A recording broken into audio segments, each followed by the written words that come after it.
jangan Bapak Abraham, ya. Ya di situ nanti bisa dilihat dalam bahasa aslinya dia bukan mengatakan dia sumber, enggak. Bahkan Paulus di dalam Kisah Para Rasul 9 ya Kisah Para Rasul 9 ayat 5. Di situ dia dipilih oleh Yesus langsung gitu loh. Dia mendapatkan penglihatan cahaya dan kemudian matanya dia itu buta. Kemudian dia bertemu dengan Ananias. Ananias juga tahu gitu kalau dia bertemu dengan Tuhan Yesus gitu ya. Jadi singkat cerita seperti itu. Jadi ya Anda menafsirkan sesuai dengan keinginan Anda sendiri. Kemudian tadi di dalam satu Korintus ya 4 ayat 15. Oh iya, tadi yang banyak Bapak itu. Oke. Kemudian di mana tadi yang Tuhan? Nah, itu ya, yang Tuhan. Jadi kita bisa lihat di dalam Wahyu. Ini saya tunjukkan di dalam Wahyu 17 ayat 14. Di sini dikatakan gini ya. Yesus Kristus itu dikatakan apa? Tuhan di atas segala tuan. Jadi kalau mau lihat dalam bahasa aslinya yaitu kurios atau nanti kalau kata penggalnya nanti bisa kirie yang tadi ditunjukkan. Nah, ini makanya kembali lagi ketika Anda mempolemikan ini, artinya Anda sendiri nggak paham dengan kaidah Anda.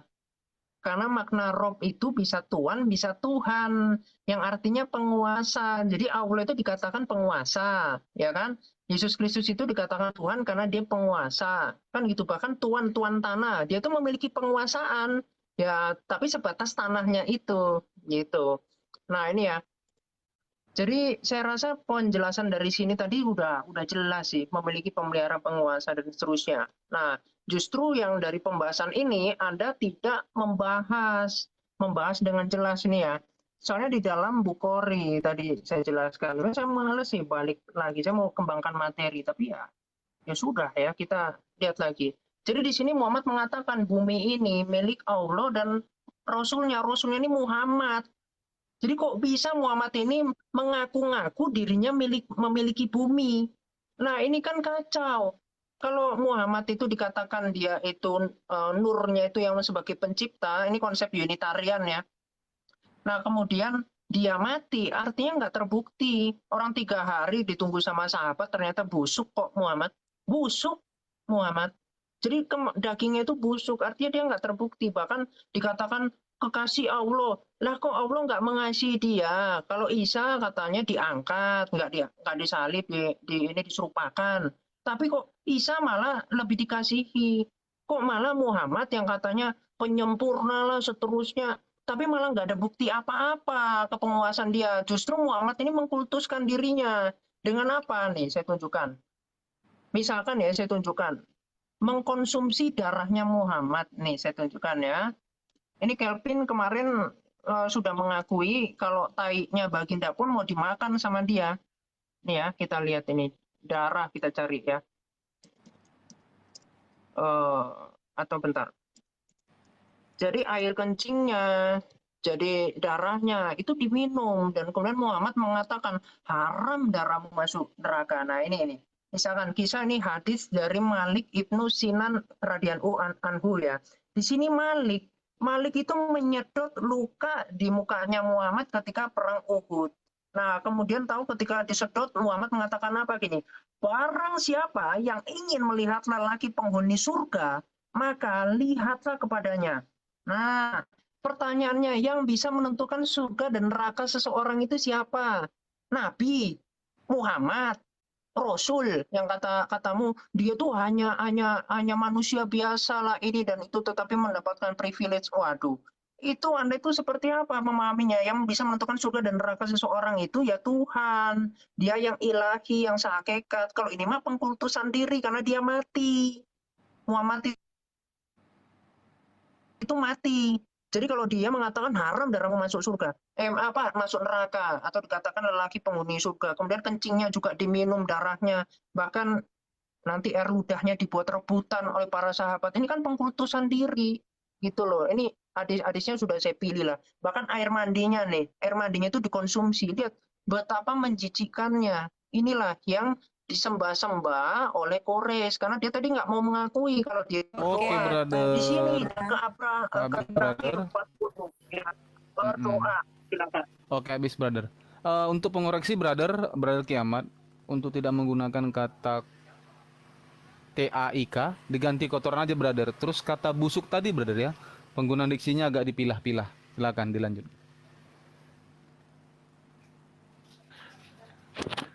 Untuk yang darah itu nanti gua download dulu ya. Gua udah dapat itu judulnya dan gua mencurigai Kiamat tidak membaca seluruhnya, bahwa itu tuh mengenai hadisnya nanti akan dibahas gitu. Lu stay tune aja di situ Kiamat. Ini gua lagi download soalnya.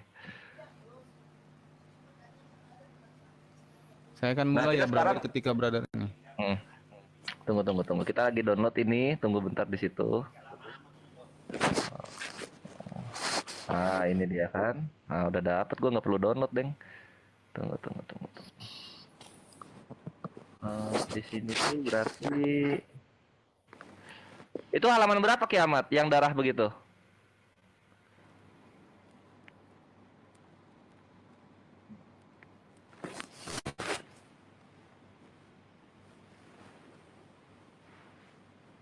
Darah. Tunggu ya. Gue mesti cari dulu di sini nih.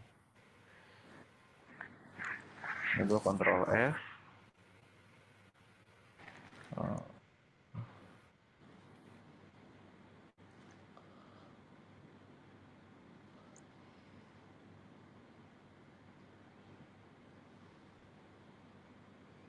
Tutup.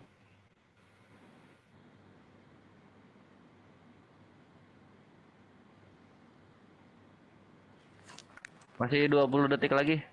Nanti aja itu dibahasnya gue di berikutnya. Nah, ini akan gue bahas yang mengenai soal Tuhan itu adalah penguasa. Tunggu ya. Ada di, oh iya, Lukas 2:29.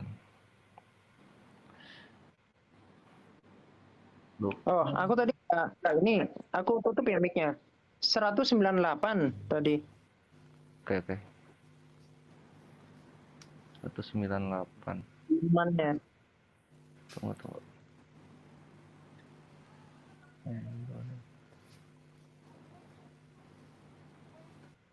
Sip, ini gue download dulu. Nah, ini gue udah download, bre.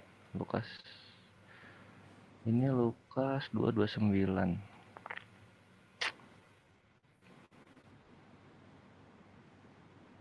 100 berapa?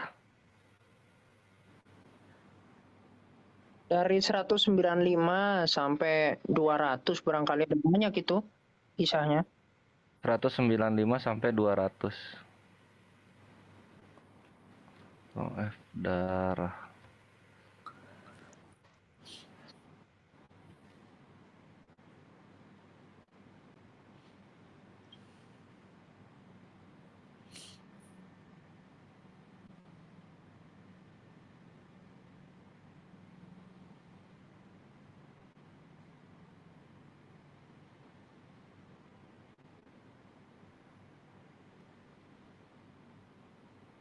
Ya masih tertunggu nih Bro Kores. Jadi untuk teman-teman yang di bawah biar nggak kepanasan, yang di atas aja nggak kepanas, tetap santun, tetap tenang. Yang di bawah cetannya agak dijaga ya, biar room si kakak tidak tumbang nanti sebelum selesai diskusinya.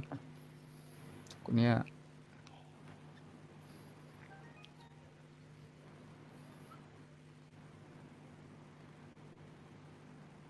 Oh, ininya nggak dibaca, bre. Oke, ini ya, gue udah dapat.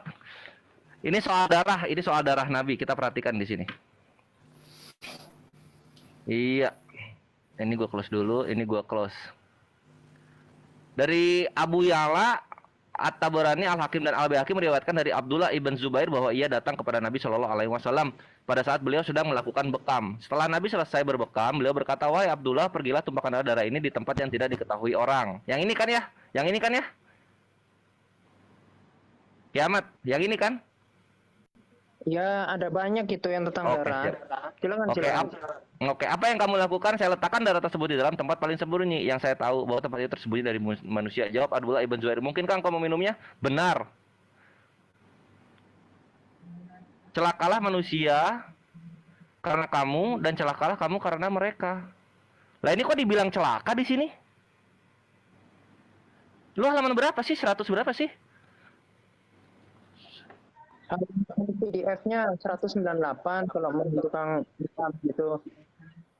Yang bekam kan? Iya. Oh ini. 198 itu 114. 198. Ya udah gue bawa dari yang 130 aja lah ya. Di sini kok Nabi malah bilang celakalah manusia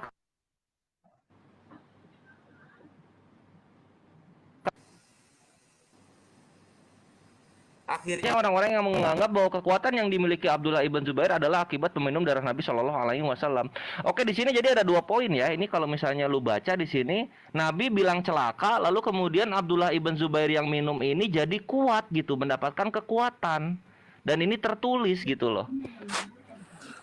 Jadi Nabi di sini pertama tidak menyuruh, itu yang pertama ya. Kecuali lu bilang ada tuh darahnya itu disuruh diminum, nah gitu.